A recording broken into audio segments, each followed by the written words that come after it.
Estamos de volta agora para falar sobre um assunto que eu sou fascinada, que é ufologia. E para isso eu trouxe aqui o Ademar José Jevaer. Tudo bem? Tudo bem. E você? Tudo jóia. Eu queria falar sobre esse congresso que vai acontecer agora em março sobre ufologia.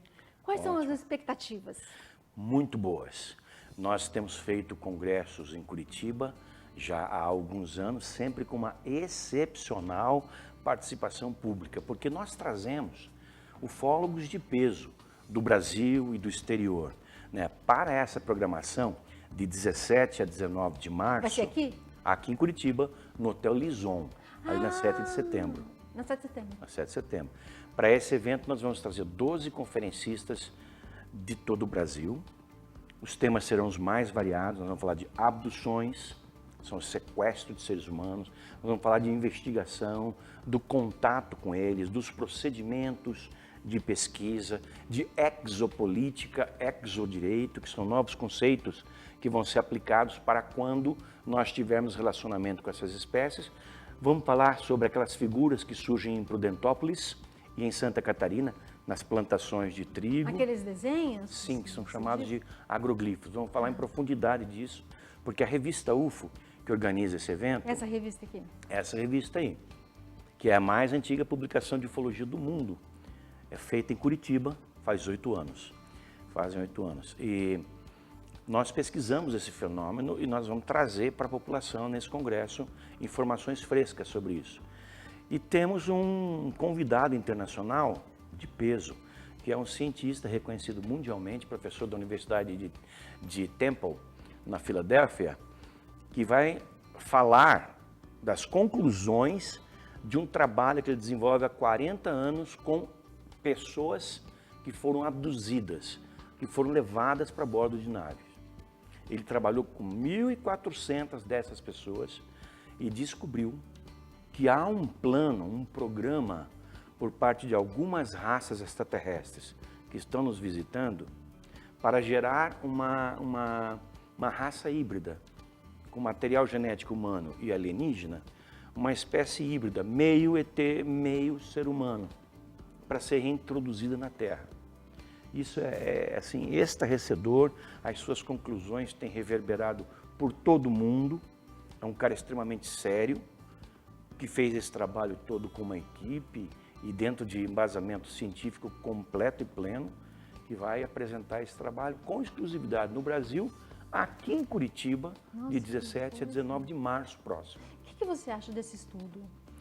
Eu acho que isso é a grande descoberta, né? O que ele descobriu agora, assim, é uma ponta de iceberg, mas uma ponta muito significativa. Nós estamos pesquisando as abduções há 40 anos, 50 anos, mas nunca nenhum pesquisador isolado ou equipe chegou a conclusões tão contundentes quanto ele. Ele vai além, mas eu não quero assustar as pessoas que estão nos ouvindo. Então, ele diz que há um plano dos alienígenas de transformarem o planeta Terra numa coisa melhor de dentro para fora. Esses híbridos que estão sendo produzidos seriam crianças, aos milhares, com propriedades mentais superiores, que são reintroduzidas na Terra para fazer as transformações que nós precisamos. Porque vem cá, nós precisamos transformar isso aqui, né? Precisamos. Porque urgentemente, isso aqui já acabou, né? Está um caos, né? Pelo amor de Deus. Caos, Estão exatamente. 7 bilhões e meio de seres humanos, 2 bilhões passando fome, 1 bilhão e meio em guerra, não tem cabimento uma coisa dessa. Verdade. E nós somos uma das muitas espécies cósmicas. É natural que essas outras espécies mais avançadas, porque chegaram antes, nasceram antes, evoluíram mais do que nós, têm mais idade naturalmente, elas queiram fazer alguma coisa para, enfim, mexer nisso, para mudar esse estado de coisa aqui. Esses avistamentos, Cláudia, já vêm ocorrendo desde a antiguidade, mas foi a partir do ano de 1947 que se estabeleceu um estudo dos discos voadores, que é chamado de ufologia, e que neste ano, no dia 24 de junho, completa 70 anos, 7 décadas de existência. Eu ia te perguntar para os leigos, o que é ufologia? A ufologia é a pesquisa do fenômeno dos discos voadores. Discos voadores, todo mundo já ouviu falar, evidentemente. Não tem nada de místico, nada de assombrado, nada de muito complicado. Discos voadores são máquinas construídas para transportar pessoas e coisas entre planetas, entre galáxias. Exatamente como nós temos as nossas máquinas que estão lá em Marte tirando fotografia, ou fazendo buraco, ou que estão lá em Saturno, ou que estão passando por Plutão. Nós hoje temos coisa assim de umas 600 admitidas, mas talvez mais que são secretas pelos governos, né? Umas 800 máquinas circulando pelo sistema solar. Nós, seres humanos, nas últimas 60 anos, mandamos para fora para explorar a Lua, para explorar Marte, para explorar o cinturão de Kuiper, para explorar os anéis de Saturno, os satélites de Urano. Ontem mesmo foi circulado pela NASA uma fotografia a 70 quilômetros do planetóide Ceres, que mostra vegetação, tal como na Terra. Essas coisas nós estamos fazendo porque nós temos que conhecer o que há aí fora. Agora, a nossa diferença para essas outras espécies que estão vindo aqui é que nós só temos tecnologia hoje para andar no quintal da Terra, que é o sistema solar, e ainda assim com muita dificuldade. Eles devem ter passado por isso séculos atrás, décadas atrás, no seu processo evolutivo. Começaram, certo, explorando o planeta ao lado, o outro, não sei o quê, até que chegaram a um ponto de ir muito mais distante, de percorrer grandes distâncias e fazer as descobertas que eles vêm fazendo. Você já conheceu alguma pessoa que foi abduzida? Muitas, muitas. Eu sou pesquisador do tema há 40 anos. Eu tive a sorte de, com 18 anos, enquanto eu estudava aqui, fazia cursinho positivo, e sendo eu de Maringá, eu ter ocorrido em Maringá uma abdução de 2 irmãos, Roberto Carlos e Jocelyn de Matos. Uma abdução dupla, uma coisa muito rara. E eu acordei de manhã na segunda-feira para ir para a aula. Passei numa banca de jornal e vi lá na Gazeta. Irmãos são sequestrados por discos voadores em Maringá. Pá, na hora, voltei para casa e fui para Maringá. Naquela mesma tarde eu já estava conversando com os irmãos e fiz uma pesquisa intensa sobre isso. Nessa pesquisa a gente tem que colocar as pessoas sob hipnose regressiva, porque elas não se lembram do fato. Há um bloqueio mental nas suas cabeças, produzida pelos seres. A gente tem então que entrar fundo na memória, resgatar aquela memória, e o processo chama-se hipnose regressiva. E fizemos isso. E descobrimos que os 2 irmãos estiveram dentro da nave, eles foram levados para bordo da nave. Isso é muito mais comum do que se imagina. Quer dizer, não é uma coisa que acontece o tempo todo, Sim, mas não é uma coisa tão rara quanto se pensa. Tá? Existem milhares de pessoas em todo o mundo que já foram levadas para bordo de discos voadores. E é aí que entra a pesquisa desse cientista que virá a Curitiba e de outros pesquisadores também. O que fazem com essas pessoas que levam para bordo de isso que eu ia naves? perguntar para você, o que acontece com essas pessoas? Essas pessoas são submetidas a exames médicos muito semelhantes a exames médicos terrestres. Se mede isso, se mede aquilo, se tira amostras aqui e lá. E o ponto culminante é, pelo menos em 9 a cada 10 abduções, a extração de material genético. Óvulos e esperma. Ora, Cláudia, o que a gente faz com isso? Bebê. Bebês. Eles usam esse material genético para produzir Crianças. esses seres híbridos Esses seres com o híbridos. material genético deles. Isso é o que o Dr. David Jacobs, e hoje no mundo inteiro existe a mesma noção, diz. Há um plano orquestrado, em marcha, de se aproximar do planeta Terra e fazer alguma transformação aqui. Isso não começou ontem, nem década passada, nem século passado. Isso vem acontecendo ao longo de milênios. Eles já podem estar aqui? Eu acredito com certeza que há seres extraterrestres vivendo entre nós. Não só os híbridos, que tem várias gradações de híbridos, os que são menos humanos e mais aliens, até os que são mais humanos e menos aliens. Há uma plena gradação. Há seres extraterrestres que são tão semelhantes a nós que poderiam passar despercebidos numa rua.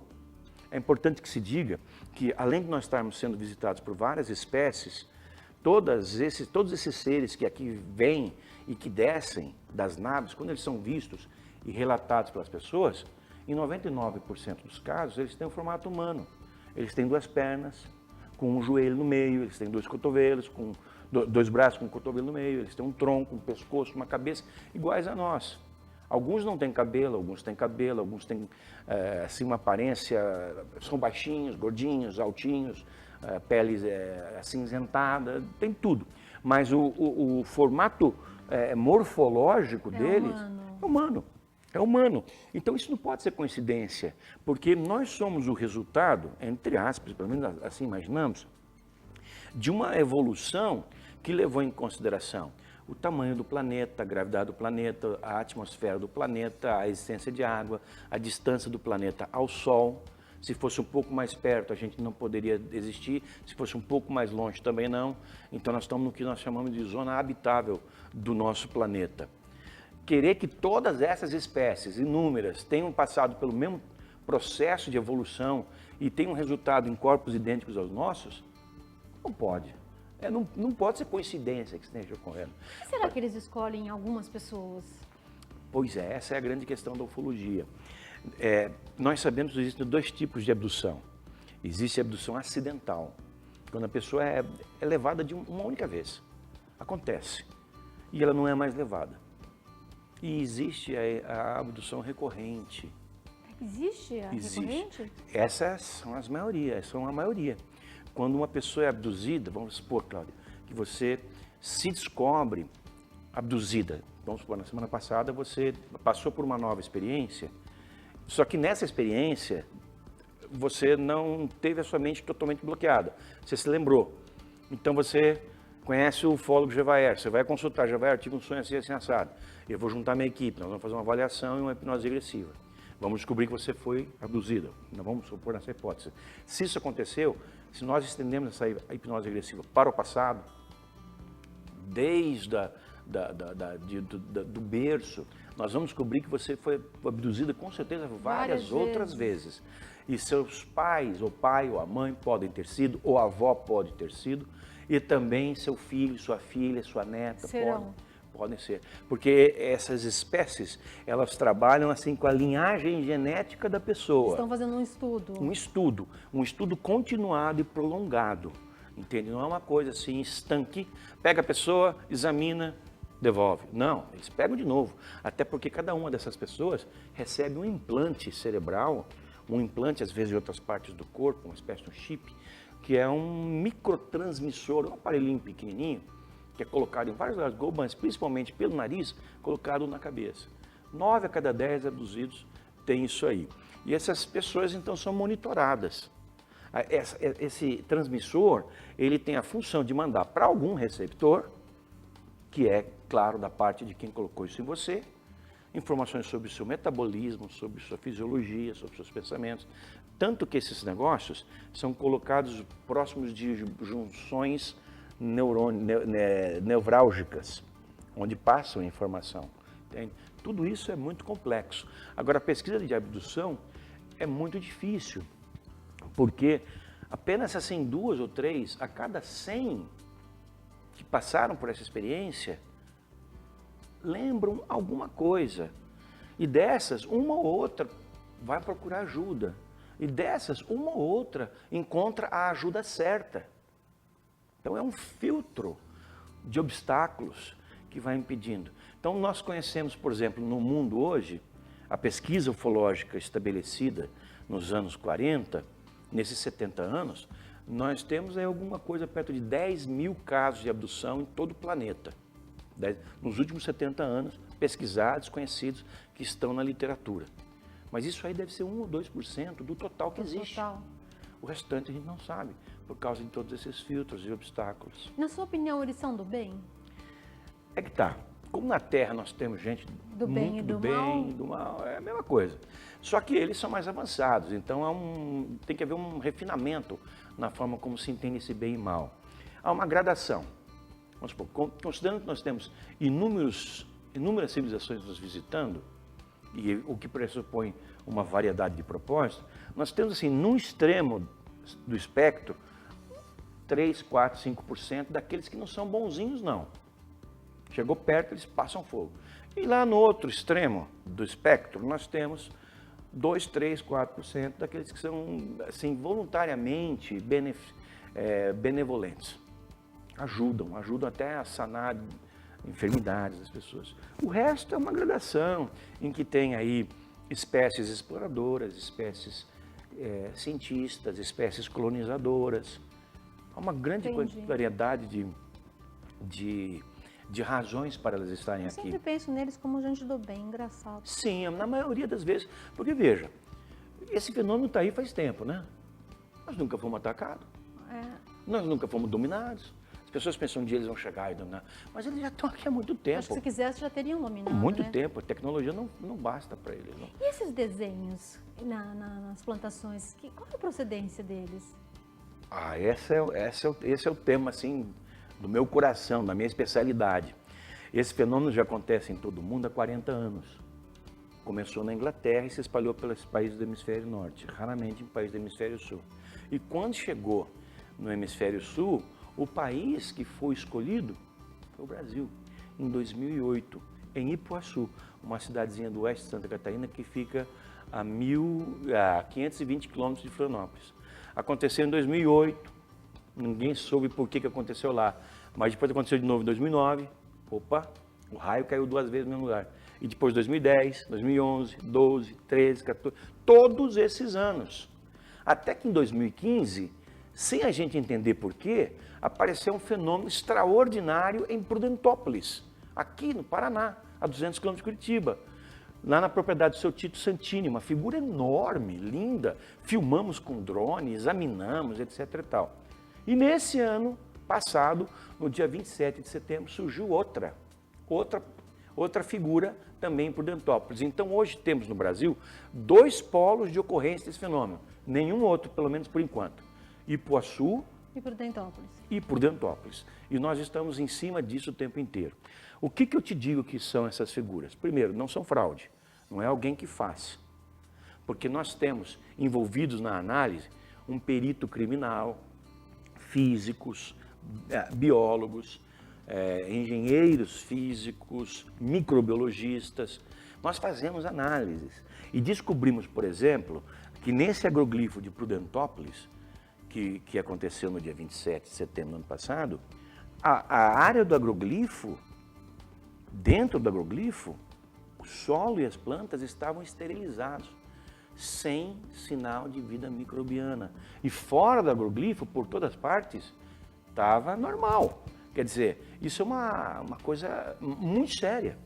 E um dos pesquisadores que participou dessa força-tarefa, que a revista colocou para investigar, descobriu que havia um elemento pulsante no centro do agroglifo emitindo ondas eletromagnéticas. Então, nós agora estamos fazendo uma leitura diferente desses agroglifos. A figura em si é o chamariz. Mas ali, indelével, nas entrelinhas, nós temos a mensagem sendo passada, a mensagem entre aspas, sendo passada em formato eletromagnético. O que nós vamos fazer agora? Agora que nós sabemos onde procurar, nós vamos saber como procurar. Nós vamos, nesse ano, nos equipar com os equipamentos que fazem a detecção precisa e coloca aquela informação em termos compreensíveis. Claro que precisa ter uma análise, etc. e tal, mas vamos fazer isso. Agora, esse é um dos fenômenos mais extraordinários da ufologia. Eu te digo, são figuras construídas por formas de inteligência que estão na Terra, são dirigidas a nós, são provocadas e são autênticas. Não dá para se dizer, são falsas. Eu te garanto, eu pesquisei 60 casos no Brasil desde o começo e pesquisei mais um monte de casos na Inglaterra, quando o fenômeno ainda não se manifestava aqui, e não são casos falsos. E aquele caso do ET de Varginha? É outro caso também que tem uma polêmica muito grande ao seu redor, mas é um caso verdadeiro. Mais de 70 pesquisadores do Brasil e do exterior se envolveram na investigação do caso do ET de Varginha. Só que o Exército mantém isso completamente em sigilo, com a participação de militares americanos, o que não é admitido por nenhuma das duas partes. Nós acompanhamos o caso, houve a queda de uma nave, houve a captura de entre 5 e 7 criaturas vistas em diversos pontos da região. Mas nós só temos documentação, ou seja, aquilo que nós podemos mostrar para você, ó, isso aqui aconteceu, porque nós temos testemunhas, né, informações inclusive militares que participaram das capturas, gravados em vídeo, na época, cujos nomes não podem ser revelados, que atestam que pelo menos 2 criaturas foram capturadas. O Brasil investe em recursos para estudar esse assunto? Já investiu. Hoje, pouco, como parte da manutenção da segurança nacional. O Brasil, pouca gente sabe, pesquisou os discos voadores de maneira oficial em 4 oportunidades. Em 1954, quando o coronel João Adil de Oliveira estabeleceu o primeiro inquérito oficial de pesquisa sobre discos voadores no Rio de Janeiro. 54, hein? 54. Em 69, no Comando Aéreo Regional 4, em Cambuci, São Paulo, foi estabelecido o Sistema de Investigação de Objetos Aéreos Não Identificados, que era uma estrutura grande, que pesquisou discos voadores militarmente, já com a concepção, a ideia de que eram naves extraterrestres, por todo o estado de São Paulo, parte do Paraná, Santa Catarina e Rio Grande do Sul, Minas, Espírito Santo e Rio. Nós temos a documentação disso, porque em 2004 a revista UFO fez um movimento chamado UFOs, Liberdade de Informação Já, e de lá para cá nós temos sido recebidos pelo governo de maneira inédita. Fomos recebidos no Comando Brasileiro de Defesa Aeroespacial em 2005, no SINDACTA em 2006 e no Ministério da Defesa, para falarmos numa reunião de 1h30 com os representantes da Marinha, do Exército e da Aeronáutica. Coisa que nunca aconteceu em lugar algum do mundo. Então nós tivemos essa coisa em 1954, em 69, em 86, e antes de 86, que foi a noite oficial dos UFOs, em 77, na Amazônia com a Operação Prato, que foi aquela investigação que a Força Aérea realizou lá. Tem algum país que esteja assim, mais preocupado com esse investimento? Os Estados Unidos, a Inglaterra. Esses são países que investem mais nisso? Investem mais. Agora, num ranking de ocorrências ufológicas, o Brasil fica atrás apenas do México. México, Brasil, Chile. Aí, Estados Unidos, Canadá.